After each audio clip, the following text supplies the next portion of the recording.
एक तो जैकेट पहन के चिड़िया की चोट जो आ जाती है ना, ये दिल बेचारा तसल्ली भी चाहे कभी, अब की वो आए तो इतनी बेदर्दी से। अगर भूत प्रेतों में विश्वास है तुम्हारा तो आज का वीडियो तुम्हारे लिए अमृत होने वाला है, क्योंकि आज बात होने वाली है जिन्नात लोगों की। क्योंकि बहुत ही करीबी दोस्त, करीबी मित्र की कहानी है। मेरे दोस्त का नाम रख देते हैं रोहित। अभी हाल ही में ना वो शिफ्ट हुआ पूरे परिवार के साथ। तो परिवार में उसके कुछ नहीं, उसका छोटा सा बिल्लू है, उसकी छोटी बहन है, मम्मी पापा है उसके, और वो खुद है। वैसे वो है तो मेरे बराबर का, लेकिन अभी तक 11वीं में है, क्योंकि पढ़ाई में थोड़ा कमजोर है तो फेल हो गए थे भाई साहब। खैर वो सब बातें अलग हैं। 1-2 हफ्ते हो गए इन लोग को बढ़िया से स्कूल वगैरह ये जा रहा था, पढ़ाई इसकी सही चल रही थी। मतलब उसने ये डिसाइड करा था कि यार अब मैं पास होके जल्दी मतलब सेटल वगैरह हूँ यार कहीं ये। और रोहित की मम्मी हाउसवाइफ है, पापा इसके इंश्योरेंस कंपनी में जॉब करते हैं, और इसकी बहन इससे 7 साल छोटी है, तो वो भी स्कूल में ही है। और इसका बिल्लू टहलता बहुत है मोहल्ले भर में, सीधा रात में ही आता है इनके पास सोने वोने के लिए। एक रात क्या हुआ, इंटरनल के पेपर थे रोहित के, तो ये रात में पढ़ रहा था। अच्छा, रोहित भी मेरी तरह रात भर जगता है, और हम लोग की मुलाकात भी ऐसे ही हुई थी रोहित और मेरी की। वो अपने छत पे आया हुआ था, मैं अपनी छत पे आया हुआ था, तो मैंने देखा था कि हाँ इकलौता यही दिख रहा है मोहल्ले में जो जग रहा है भाई रात में। उसने बताया था कि यार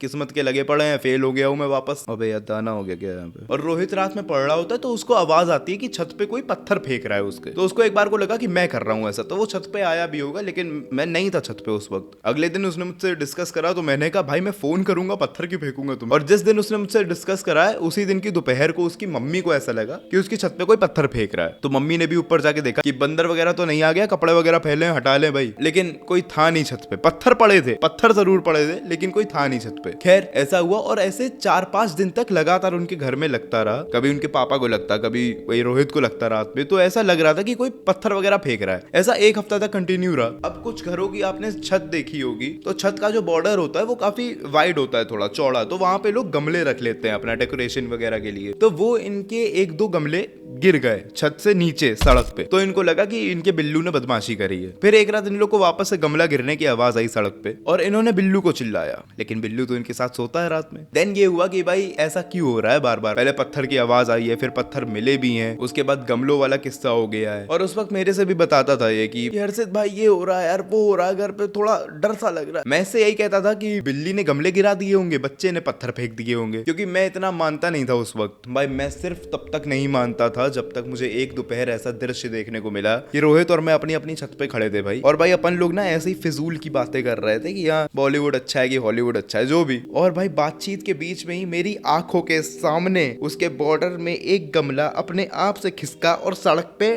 टम जाके गिरा।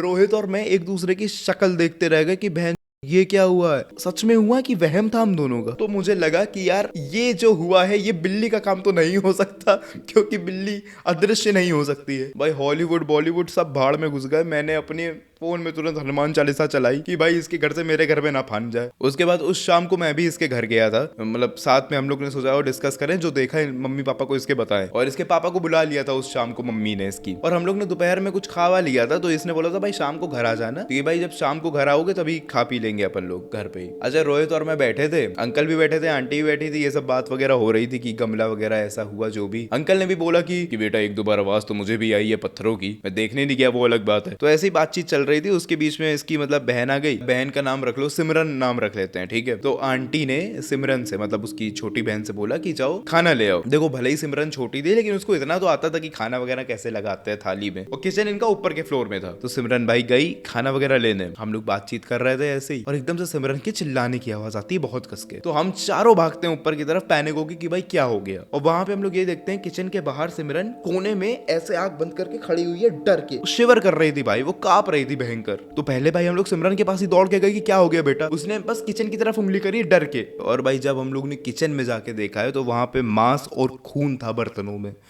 रोहित के घर में लहसुन तक नहीं बनता है भाई। अभी क्या करना चाहिए हम लोग को, इस माहौल में क्या करें। मैंने कहा रोहित मैं घर जा रहा हूँ, मुझसे नहीं देखा जा रहा है ऐसा, तुम आंटी अंकल और सिमरन को लेके मेरे घर आ जाओ। और मेरे घर वालों ने भी बात करी इस मामले में आंटी अंकल से। तो पता नहीं क्यों आंटी अंकल ने ये बोला कि 1-2 दिन और रुकते हैं, और फिर भी अगर ये नहीं रुका तो हम पंडित को या किसी को बुलाएंगे। रुकना क्यों था, मतलब सेंस नहीं बना। मेरे ख्याल से वो एक्सेप्ट करने में डर रहे थे कि उनके घर में कुछ है। लेकिन उसके बाद भाई और भी बुरी बुरी चीजें होने लगी। उनके घर का खाना कीचड़ और लैट्रीन बन जाता। भाई लैट्रीन का सही शब्द है ना, लैट्रीन। लैट्रीन क्या मस्त शब्द है यार, लिटरली लैट्रीन बन जाता था। और घर में उसकी मम्मी जब जब पूजा पाठ करती थी, तब तब उनको चिल्लाने चीखने की आवाजें आने लगी थी। तो फिर जाके उनको रियलाइज हुआ था कि अब शायद ज्यादा हो रहा है, अब करना चाहिए हम लोग को कुछ। चलो रोहित तो फिर भी बड़ा है, लेकिन सिमरन बहुत छोटी है यार, उसकी जान को भी खतरा है। तो फिर उन्होंने क्या करा था, अपने किसी जानकार से पूछा था कि ऐसा ऐसा हो रहा है तो क्या करना चाहिए, किसी का नंबर दे दो। तो उनके जानकार ने एक मौलवी को रिकमेंड करा था और वो मौलवी आए थे यहाँ पे। तो मौलवी को भी एक तो पत्थर पड़े छत की तरफ से, और मौलवी ने इसी हरकत को देख के बोल दिया कि यहाँ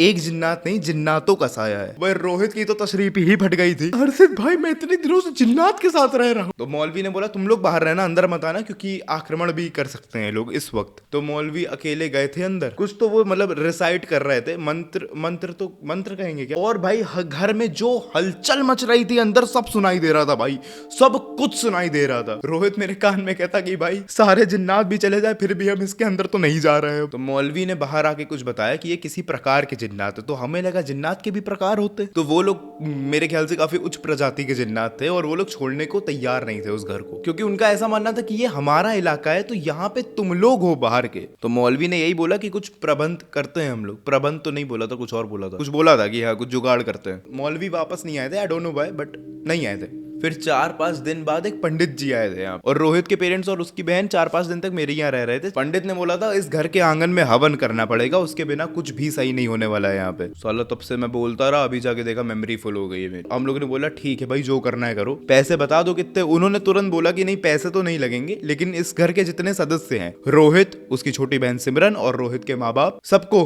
साथ में बैठना पड़ेगा हवन में, उसी आंगन में। रोहित ने रोंदड़ू शक्ल लेके बोला कि पापा घर चेंज कर लो, हम इसके अंदर नहीं जा रहे हैं। लेकिन भाई उसके बाप ने भरी महफिल में उसको चाटा मारा और बोला मैं अंबानी हूँ क्या बे। ये सब लोग आंगन में जाके बैठे और मोहल्ले वालों से ये बोला गया कि आप लोग घर के अंदर रहना प्लीज, क्योंकि अगर मान लो जिन्नात बाहर की तरफ आते हैं तो उनको कहीं ये ना लगे कि ये घर खाली पड़ा हुआ तो हम लोग यहाँ पे कब्जा कर लें अपना। तो सब लोग सब देख रहे थे, लेकिन अपने घर के अंदर की खिड़कियों से। और भाई हवन के बीच जो आवाजें आ रही थी उस घर से, भाई मुझे तो ये सोच के ताज्जुब हो रहा है कि सिमरन कैसे झेल गई यार, क्योंकि एक छोटे बच्चा भले ही जितना ना समझो, उसको ऐसी आवाजों से तो भाई डर लगेगा ही लगेगा। जब 22 साल के लौंडे को अजीब लग रही हैं ऐसी आवाजें, तो चौथी क्लास की लड़की का क्या हाल हुआ होगा भाई। हवन के बाद मैं सीरियसली बता रहा हूँ, घर वैसे ही था, स्ट्रक्चर वैसे ही था, सब कुछ सेम था, लेकिन अलग सी स्थिरता लग रही थी भाई घर में। पीस जैसा साउंड कर रहा था काफी घर। पहले जब मैं जाता था ना उसके घर, तो ऐसा लगता था कि हैवी लग रहा है सर, भाई बहुत ही लाइट फील कर रहा था भाई घर, सही बता रहा हूँ। और उसके कुछ ही दिन बाद उन लोग ने वापस से गृह प्रवेश करा था। तो ये कहानी बहुत करीबी है मेरी, और ये कहीं और की नहीं, मेरे जस्ट सामने वाले घर की कहानी है। और ये इतनी फेमस हुई थी मेरे भाई कि न्यूज़पेपर वगैरह में भी छपी थी इसके आर्टिकल्स वगैरह। बहुत बहुत प्रसिद्ध हुआ था ये वाला केस। मैं लोकेशन नहीं बता सकता अपनी, क्योंकि मुझे इन भाई साहब के कमेंट से बहुत डर लग रहा भाई। रोहित वगैरह आप तो खैर चले गए, कहीं और शहर में शिफ्ट हो गए। और खुशखबरी ये है मेरे भाई कि रोहित 11वीं में पास हो गया है, और सामने वाला घर अभी तो बिल्कुल सही है, अभी यहाँ पे कुछ भी नहीं है। लेकिन हाँ, मेरे मोहल्ले में किसी से भी आके पूछोगे तुम कि भाई इस घर की कहानी क्या है, तो वो तुमको एग्जैक्ट सेम बताएगा। इतना पीपी करता है। देखो देखो मादर, कोई बुला रहा बगल वाले को। इन लोग के ना कॉल नहीं लगते मादर, मिल लेना दोस्त से अपने। चूत बहन के लोग, ये देखो बहुत हॉर्न बजा रहे घर के बाहर। माँ का गोली मार दो मुझे।